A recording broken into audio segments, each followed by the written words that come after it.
पढ़ने जा रहे हैं सब स्ट्रक्चर। इसको सब लोग ध्यान से सुनेंगे। अभी पहला है डिफाइन करना है स्पेस लैटिस, दूसरा लैटिस पॉइंट, तीसरा यूनिट सेल, उसके बाद क्राइस्टल सिस्टम, ब्रेवियस लैटिस, इसके बारे में लिखना है।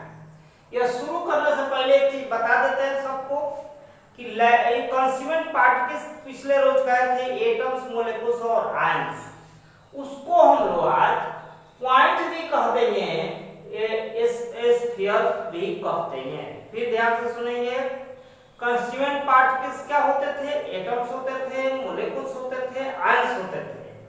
उनको हम लोग अब पॉइंट्स कहेंगे या स्फीयर कहेंगे। उसको डॉट लाइन से, डॉट से या स्फीयर छोटा सा बना देंगे सर्किल जैसा, उससे हम लोग डिनोट करते हैं। दिमाग में रखेंगे, नहीं तो बाद में लिखाना पड़ जाएगा। यह स्पेस लैटिस क्या है? क्राइस्टल का स्ट्रक्चर अब हम लोग शुरू करने जा रहे हैं। छोटा छोटा सॉलिड में, जैसे दीवार में ईंट बना हुआ है, एक एक ईंट मिलाकर बनाए हुए हैं, सबकी स्पेस कुछ ना कुछ अरेंजमेंट है, और उसके अंदर भी कंस्टिट्यूएंट पार्टिकल जो है सजे हुए हैं, अरेंज हुए हैं। इसी अरेंजमेंट का नाम क्या है? स्पेस लैटिस है या क्राइस्टल लैटिस है। ऐसे कह देंगे कि the arrangement of constituent particles, in bracket लिख देंगे पॉइंट्स आज एटम्स, आज से कहना शुरू कर दीजिए, in 3 dimensional space is called a space lattice. ऐसे द अरेंजमेंट ऑफ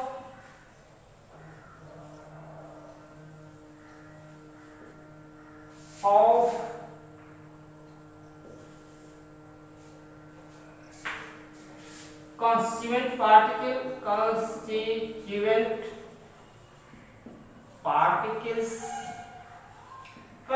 particles को आज भर constituent particles लिख रहा है, उसके बाद इसको पॉइंट्स बोलेंगे, पॉइंट्स या स्फीयर करके। स्फीयर इन 3 डायमेंशनल स्पेस, 3 डायमेंशनल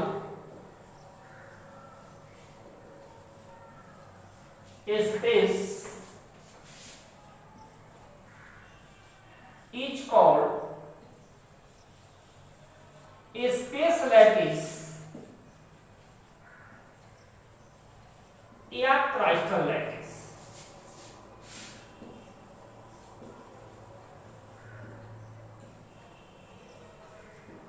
इसका डायग्राम भी खींचा जा सकता है, लेकिन मत खींचिएगा।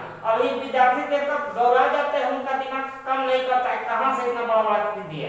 केवल अभी जानिए कि अरेंजमेंट का नाम इतना है, सब आपको बताएंगे, अभी घबराना नहीं है। दूसरा इसमें लिख दिया है लैटिस पॉइंट्स 20। तो अभी हमने सुना कि जब हम लोग यह क्राइस्टल स्ट्रक्चर की बात करते हैं तो कहीं ना कहीं जो है किसी न किसी बिंदु पर कंस्टिट्यूएंट पार्टिकल्स मींस पॉइंट सजे हुए हैं, स्फीयर सजे हुए हैं, एटम्स मोलेकुल्स आयंस सजे हुए हैं। उस पोजीशन का नाम, उस लोकेशन का नाम क्या है? लैटिस पॉइंट है। माने किसी क्राइस्टल के स्ट्रक्चर में जहां पर उसके कंस्टिट्यूएंट पार्टिकल होते हैं, पॉइंट्स होते हैं, उसी का नाम क्या है? लैटिस पॉइंट है। पीछे भी कहे थे बहुत दिन पहले, जिन दिन क्लासिफिकेशन पढ़ा रहे थे, आगे बताएंगे लैटिस पॉइंट, अब बता रहे हैं लैटिस पॉइंट। इसको डिफिनेशन ऐसे कर देंगे, द लोकेशन ऑफ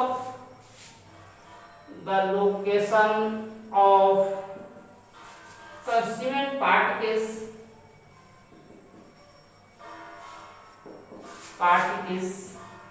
लेकिन बार बार कंस्टिट्यूएंट पार्टिकल्स लिखना जरूरी नहीं, पॉइंट्स लिख दीजिएगा, पॉइंट्स इन द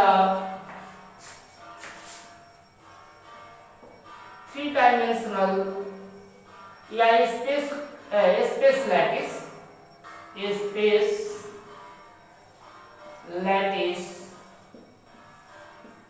ऑफ ए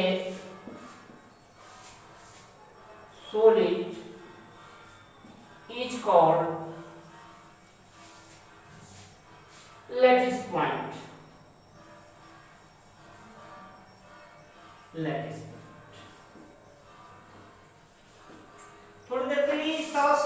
मान लेते हैं कि बना दिए, कोई मान लेते हैं कि इसे हम एक जो है सजावट हम बना दिए, क्या है बाद में बताएंगे, अभी पहले मान लीजिए कि ऐसे कुछ है, एक जो है यह यूनिट सेल, थोड़ी देर बाद कहेंगे कि यही यूनिट सेल है, मान लेते हैं कि इसे बना दिए। तो जहां पर यह है उस पोजीशन का नाम है, स्फीयर का नहीं, इस पोजीशन का नाम, पोजीशन जो है पोजीशन, इसी का नाम क्या है, लैटिस पॉइंट है। लैटिस पॉइंट मतलब जहां जहां पर है, यह लैटिस पॉइंट यहां पर हो गया, यहां पर हो गया, यहां पर हो गया, यहां पर हो गया, सब लैटिस पॉइंट्स का है।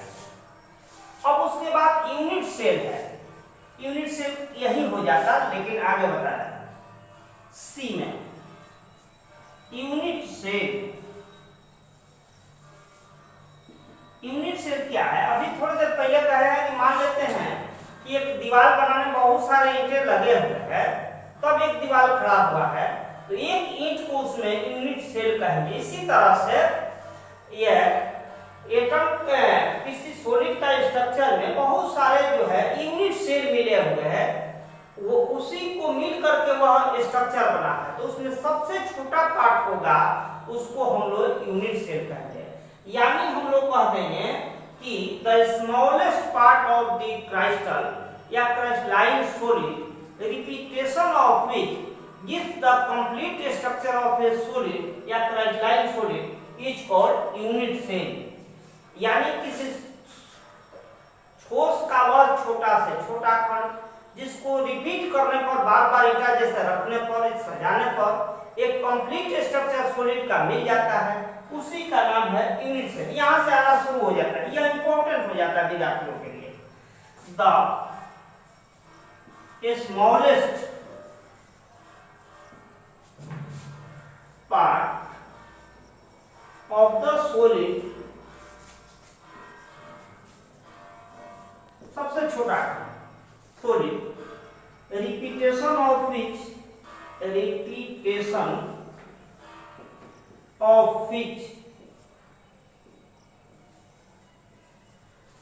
gives the complete structure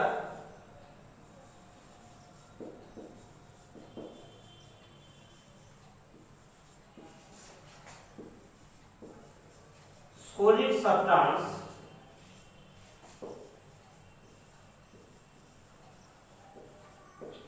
is called unit cell। इसका डिफिनेशन याद रखेंगे, वह छोटा से छोटा खंड सॉलिड का जिसको रिपीट करने पर उसका कंप्लीट स्ट्रक्चर मिल जाता है, उसी को हम लोग यूनिट सेल कहते हैं। इसका पैरामीटर क्या है, पैरामीटर मतलब किस चीज से डिनोट होता है दिखाते हैं। पैरामीटर ऑफ यूनिट सेल, इतना नीचे नहीं आएगा, ऊपर बताते हैं।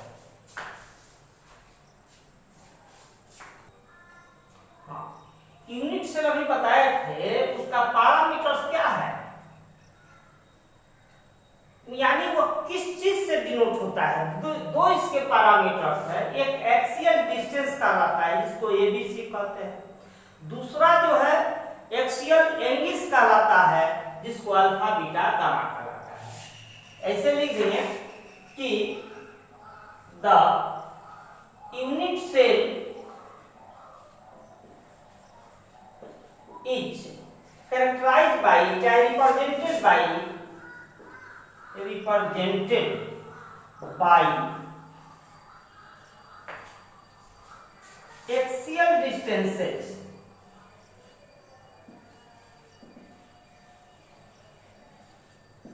A, B, C and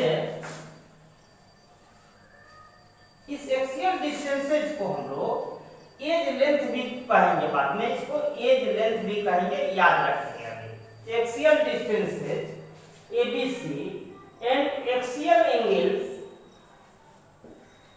angles alpha beta gamma, इस तरह से। और ऐसे हम इट में गिवन एच।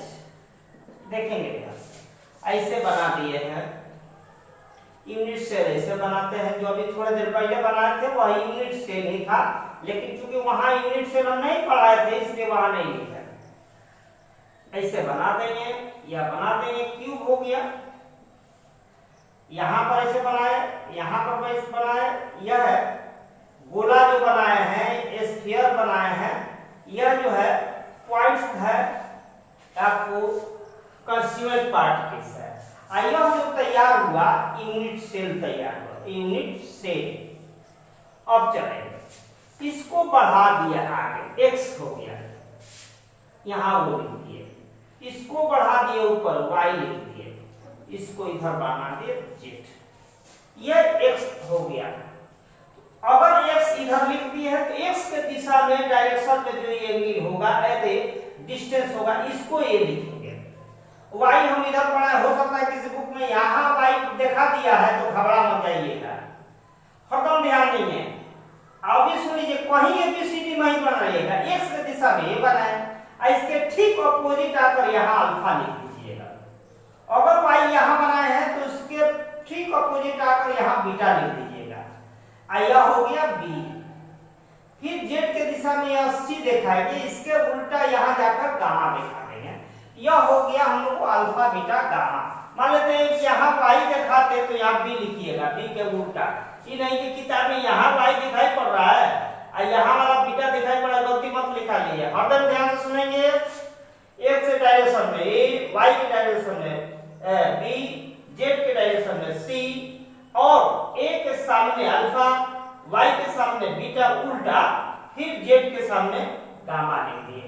यह हम लोग का रहा प्रीवियस, यह पैरामीटर्स ऑफ यूनिट सेल। आता भी है सीबीएसई में, पूछता है what are the parameters of unit cell.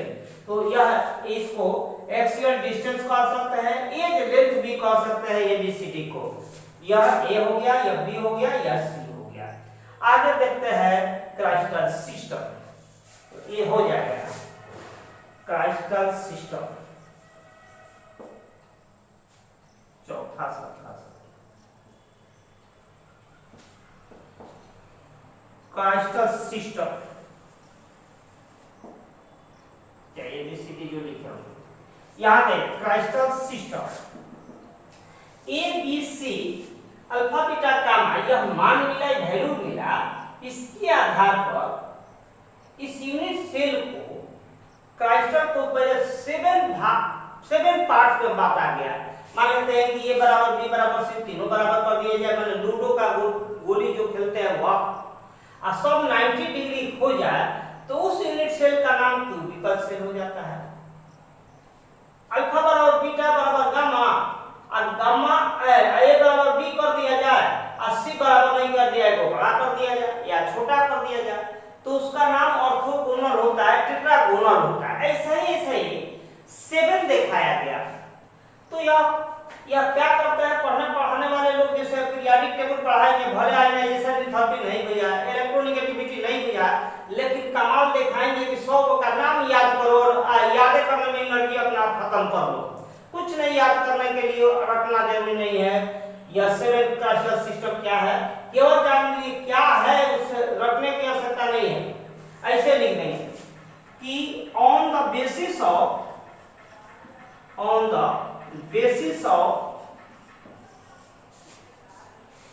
ABC या एक्सियल डिस्टेंस लिख दिए, एक्सियल डिस्टेंसेज, या कोई लिख दिया एज लेंथ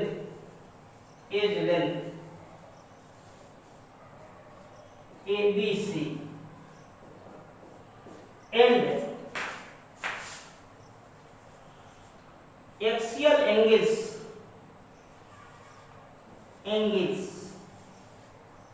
कौन थे, अल्फा बीटा गामा थे। इसके आधार पर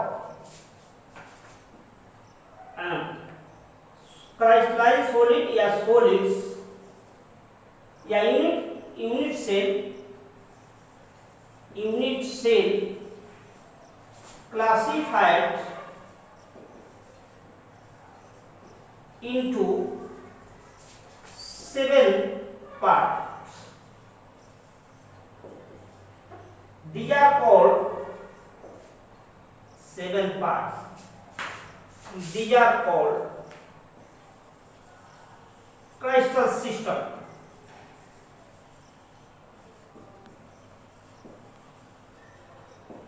एग्जाम्पल में एक दो दे दीजिए, रखने की कोई आवश्यकता नहीं है, बाद में देखा जाएगा। If A equal to B equal to C ले लिया जाए and alpha equal to beta into gamma equal to 90 degree, तो यह जो होगा यूनिट सेल, उसका नाम हो गया क्यूबिकल सेल। यूनिट सेल तब कहेंगे, यूनिट सेल बराबर हो जाएगा क्यूबिकल, क्यूबिक हो जाएगा। इसी तरह से मान लेते हैं कि if A equal to B equal to not C alpha equal to gamma, alpha equal to beta equal to gamma equal to 90 degree, then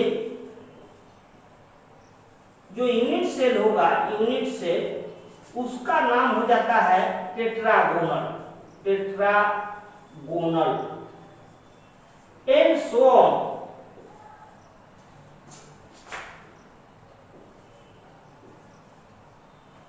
इसी तरह से और भी पूछते जाएंगे या ईटीसी कर देंगे आपको। किसी टाइम नहीं है इतना याद करने के लिए, दिमाग खपाने के लिए, बाद में हो जाएगा, खुद याद हो जाएगा। फिर इसको ब्रेवियस आज 7 पार्ट में बांटता है, ब्रेवियस वाला बाद में लिख देते हैं।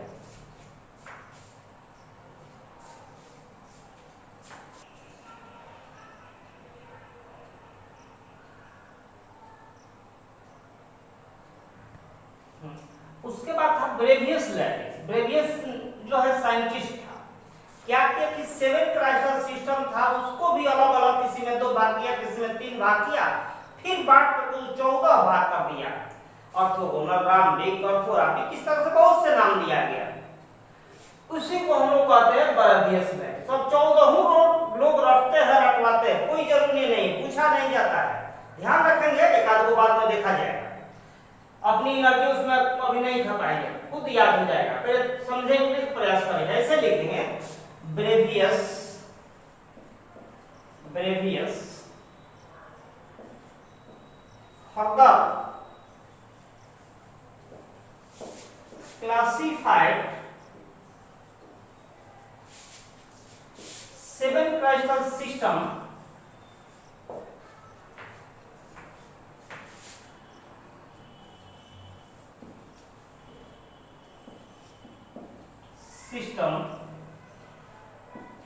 into 14 parts. These are called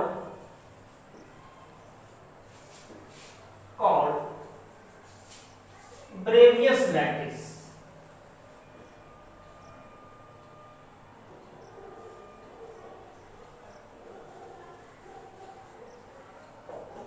नहीं मोटा मोटी इसको याद रखना है, 14 याद रखने की कोई जरूरत नहीं है।